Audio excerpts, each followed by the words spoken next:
అన్నదాత అన్నదాత మీ అన్నదాత చెమటోడ్చి ఆహారాన్నందించే రైతన్న అనునిత్యం నీ కండదండగా నిలిచే నేస్తం ఎవరన్నా అన్నదాత అన్నదాత మీ అన్నదాత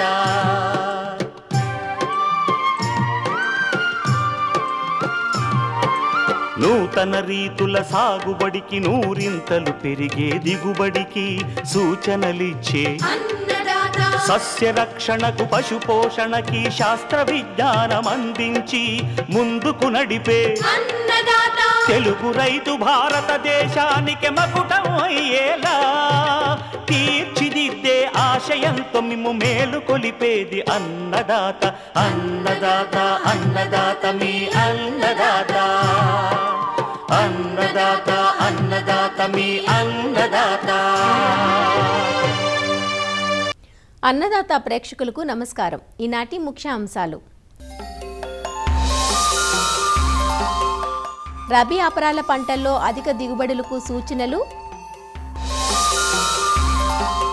మిరపలో కాయకుళ్ళు సమగ్ర నివారణ, సైలేజీ తయారీ విధానం.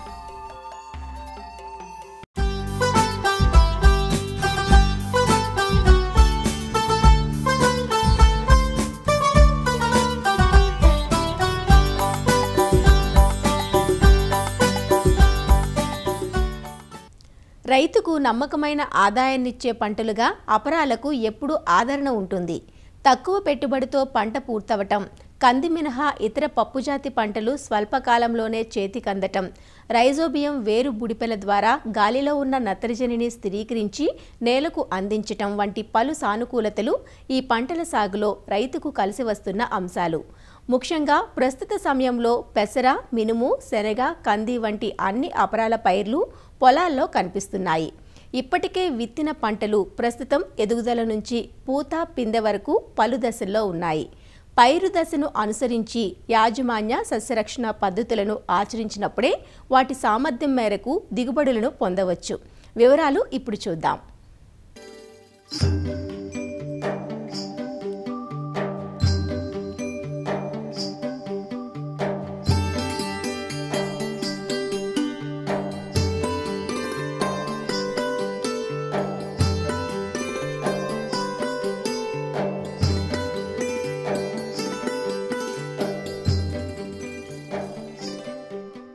తెలుగు రాష్ట్రాలలో అపరాల సాగు ఎంతో ప్రత్యేకమైనది.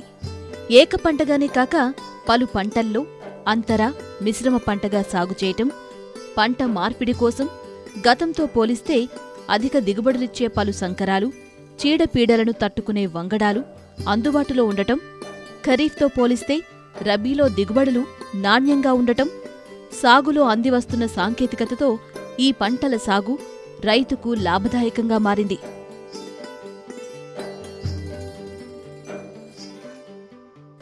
అపరాల పంటల్లో కంది పైరుది ప్రథమ స్థానంగా చెప్పవచ్చు. రబీలో విత్తిన ఈ పైరు ప్రస్తుతం మొగ్గ నుంచి పూత దశ వరకు ఉంది. ఈ దశలో ఒక తేలికపాటి నీటి తడిని అందిస్తే పెరుగుదల ఆశాజనకంగా ఉంటుంది. పూత దశలోని కంది పైరులో 5% వేప కషాయం లేదా లీటరు నీటికి 5 మిల్లీలీటర్ల వేప నూనెను కలిపి పిచికారీ చేసినట్లయితే చీడపీడలను అదుపులో ఉంచవచ్చు. అదే శనగపచ్చ పురుగు నష్టం ఎక్కువగా కనిపిస్తే ఎకరాకు 200 లీటర్ల నీటికి 80 గ్రాముల ఇమామెక్టిన్ బెంజోయేట్ లేదా 60 మిల్లీలీటర్ల క్లోరాంట్రీ నెలిప్రోల్ కలిపి పిచికారీ చేసుకోవాలి.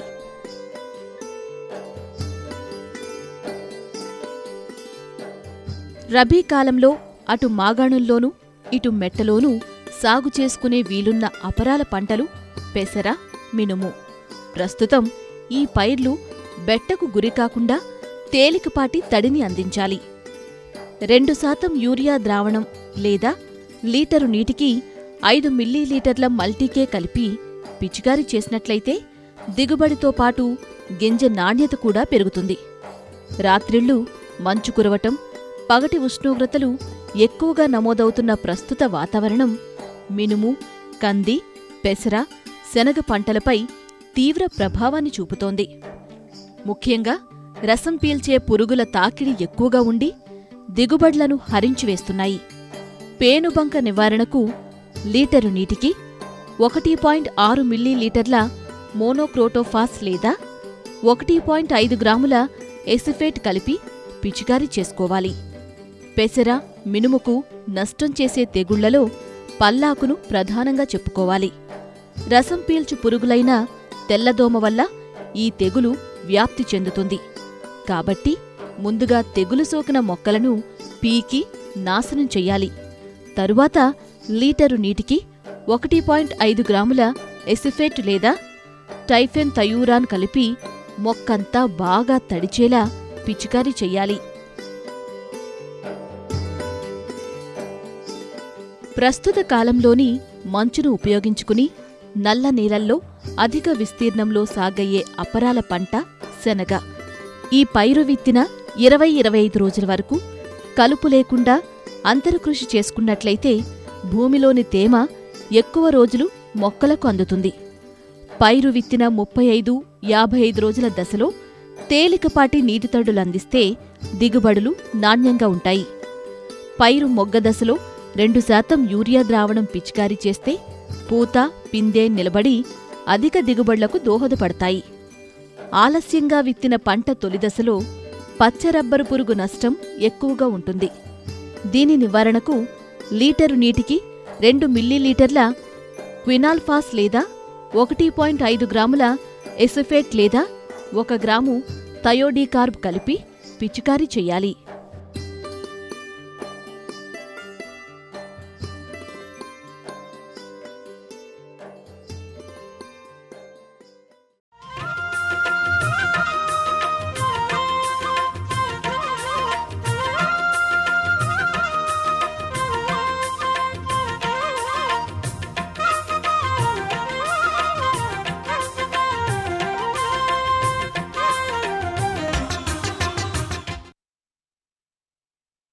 వ్యవసాయ అనుబంధ రంగంగా వృద్ధి చెందుతోంది పాడి పరిశ్రమ.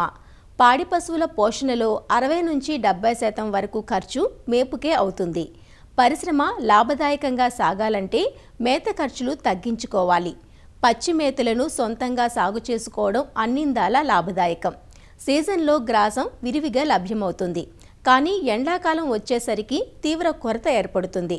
అలా కాకుండా పచ్చగడ్డిని సంవత్సరం అంతా లాభసాటిగా వినియోగించుకోవాలంటే సైలేజీ తయారీ చేయటం మేలు. సైలేజీ అంటే పచ్చగడ్డిని నిల్వ చేసుకోవడం. దీన్ని పాతరగడ్డి లేదా మాగుడుగడ్డి అని అంటారు. పచ్చిమేతలు పుష్కలంగా ఉన్నప్పుడు సైలేజీ తయారు చేసుకొని కరువు సమయాల్లో వాడుకోవడం ద్వారా అప్పటి మేత అవసరాలను తీర్చవచ్చు.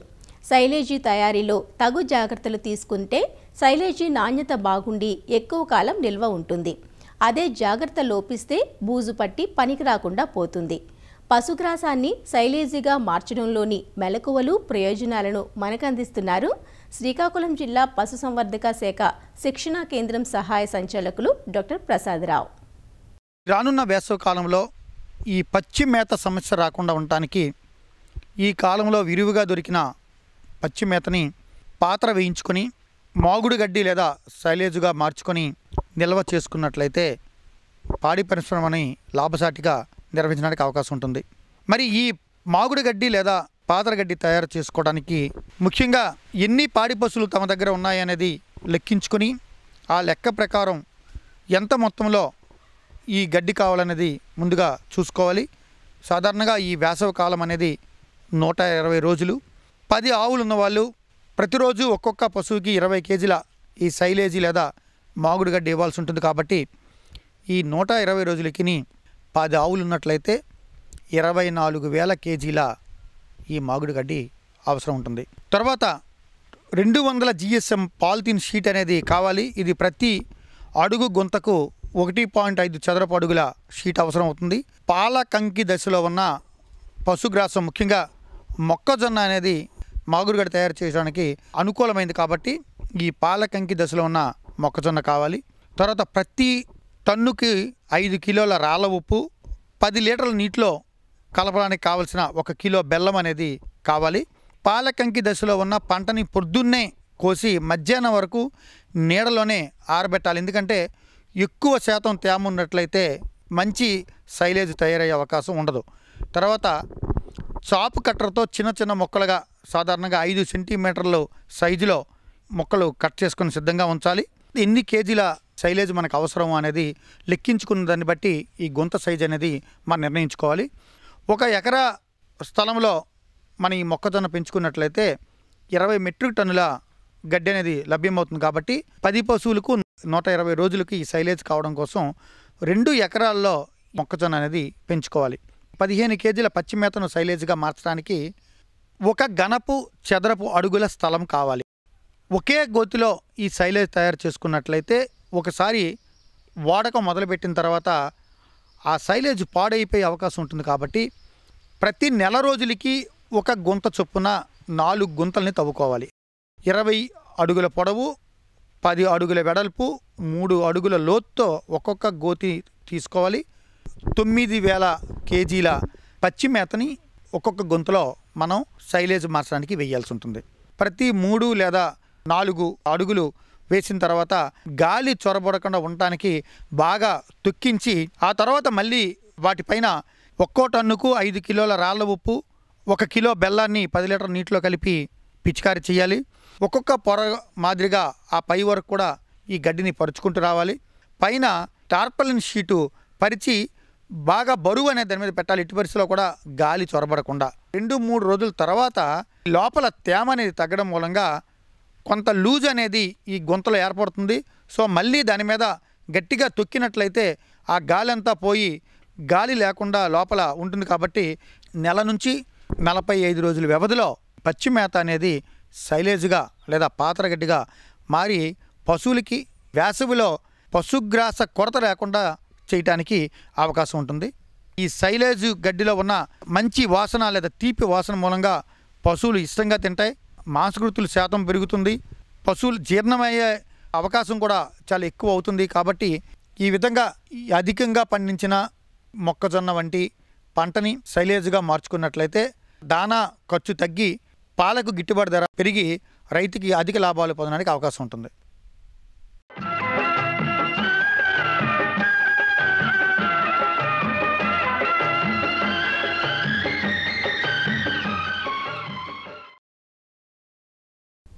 వ్యవసాయ అనుబంధ రంగాల్లో సాంకేతికతపై రైతుల్లో పలు సందేహాలు. వీటికి దృశ్య రూపమే మీకోసం. కూర దోస సాగు చేయాలనుకుంటున్నాం, వివరాలు తెలియజేయండి అని అడుగుతున్నారు కృష్ణా జిల్లా కృత్తివెన్ను నుంచి మాణిక్యాలరావు.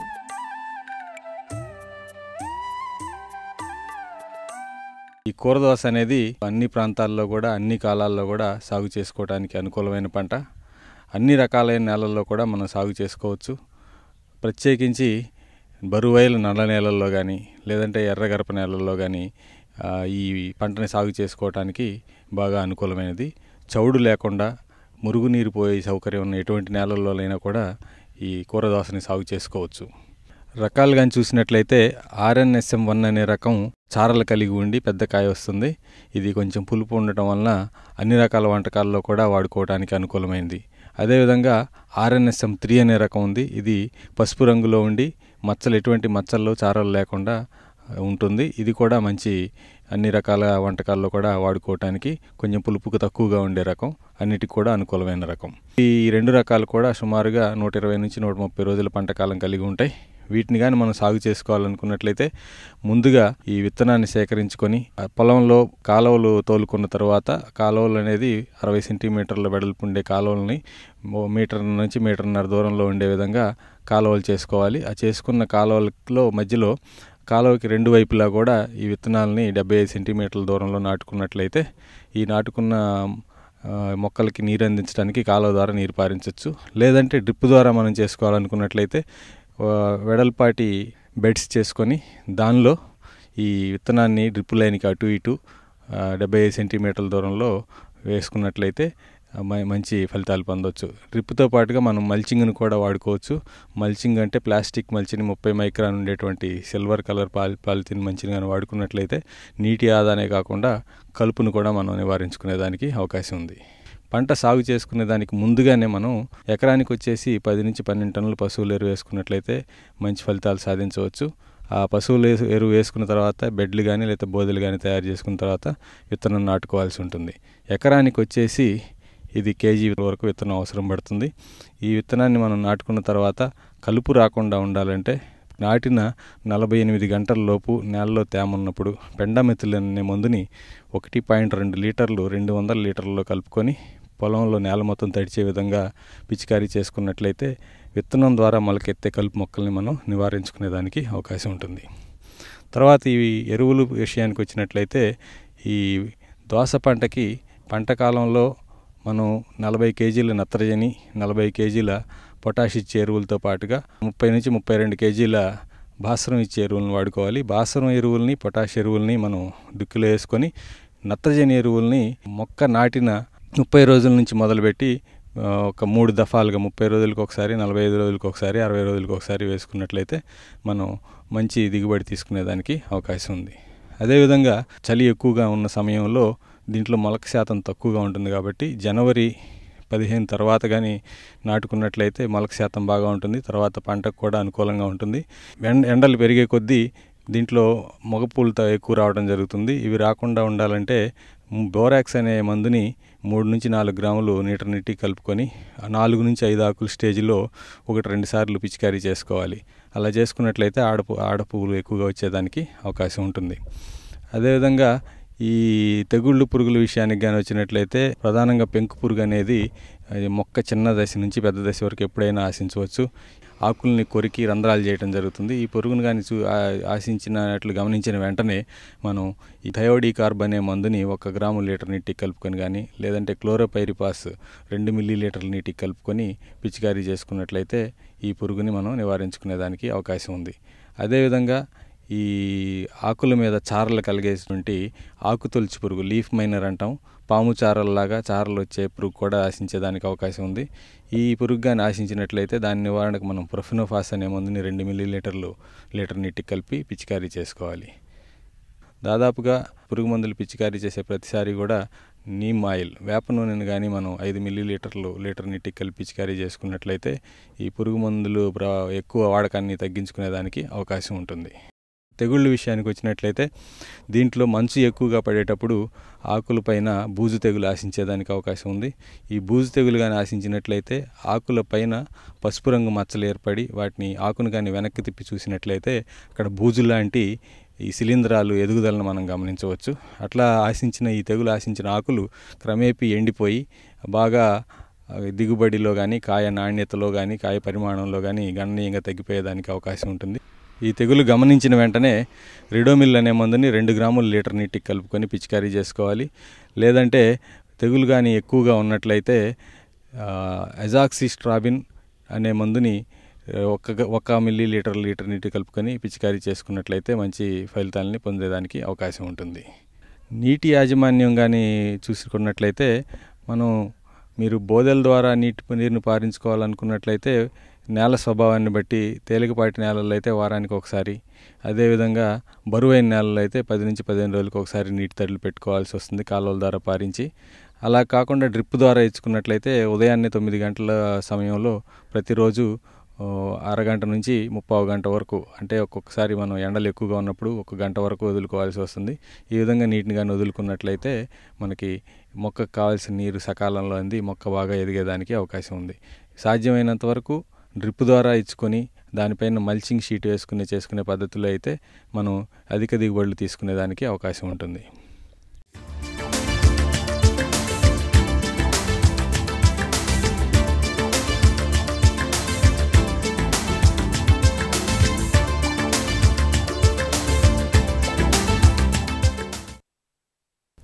ఎర్ర బంగారం మిరపను రైతులు తమ కొంగు బంగారంగా భావిస్తారు.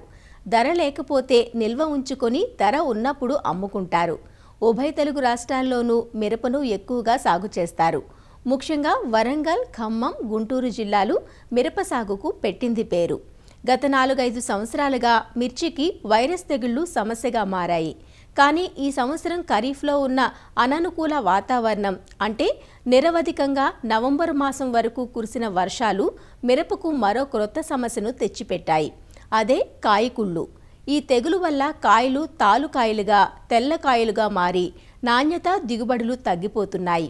కాబట్టి ఈ కాయకుళ్ళు పట్ల మిరప రైతులు అప్రమత్తంగా ఉండాలి.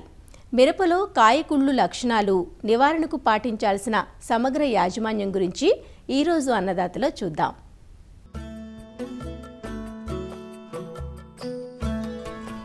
మిరప పంటలో కాయకుళ్ళు తెగులు కొలెటోట్రైకమ్ క్యాప్సీ అనే శిలీంధ్రం వలన ఆశిస్తుంది.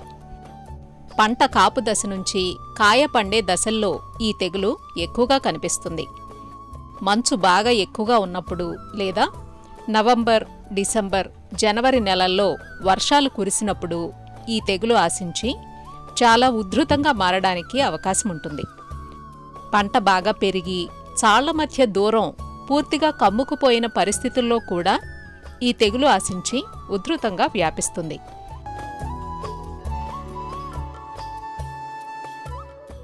ఈ కాయకుళ్ళు తెగులు ఆశించినప్పుడు కాయపైన నల్లటి మచ్చలు ఏర్పడతాయి. ఈ మచ్చలు క్రమేపీ పెద్దవై కాయపైన చాలా వరకు ఆక్రమిస్తాయి. ఫలితంగా కాయలు కుళ్ళి రంగుమారి ఎండిన తరువాత తాలుకాయలుగా లేదా తెల్లకాయలుగా మారిపోతాయి. తెగులు ఆశించినప్పుడు కాయపైన రంగుమారి కనపడకపోయినప్పటికీ కాయలు కోత చేశాక ఎండబెట్టినప్పుడు ఇలాంటి కాయలపైన తెల్లటి మచ్చలు ప్రస్ఫుటంగా కనిపిస్తాయి. ఫలితంగా కాయలు నాణ్యత కోల్పోతాయి. మార్కెట్లో ధర 4వ వంతుకు లేదా 5వ వంతుకు తగ్గిపోతుంది. కాయకుళ్ళు ఉధృతంగా ఆశించిన పరిస్థితుల్లో 50 నుంచి 60% వరకు కూడా తాలుకాయలుగా మారడానికి, నష్టం జరగడానికి ఆస్కారం ఉంటుంది. కాయకుళ్ళు తెగులు మచ్చలు కాయలపైనే కాక కొమ్మలపైన కూడా ఏర్పడి కొమ్మలు కూడా ఎండిపోవటం జరుగుతుంది. మిరపలో కాయకుళ్ళు తెగులు నివారణకు ఎకరానికి 200 మిల్లీలీటర్ల ప్రోపికోనజోల్ లేదా 100 గ్రాముల డైఫెన్కోనజోల్ లేదా 400 గ్రాముల క్యాప్టాన్ లేదా 600 గ్రాముల మ్యాంకోజబ్ను వారం రోజుల వ్యవధితో అవసరాన్ని బట్టి మందులు మార్చి 2-3 సార్లు పిచికారీ చేయాలి. అరుణోదయాన్న వైవిధ్యం కలబోతుతో మళ్ళీ కలుసుకుందాం. అంతవరకు సెలవు. నమస్కారం. అన్నదాతలు తమ సందేహాలు, సమస్యలను 1800-425-4085 టోల్ ఫ్రీ నంబర్లో ఉదయం 10 నుంచి 11 గంటల మధ్య సంప్రదించగలరు. అన్నదాత కార్యక్రమాలను యూట్యూబ్లో www.youtube.com/annadaత లింక్ ద్వారా వీక్షించండి.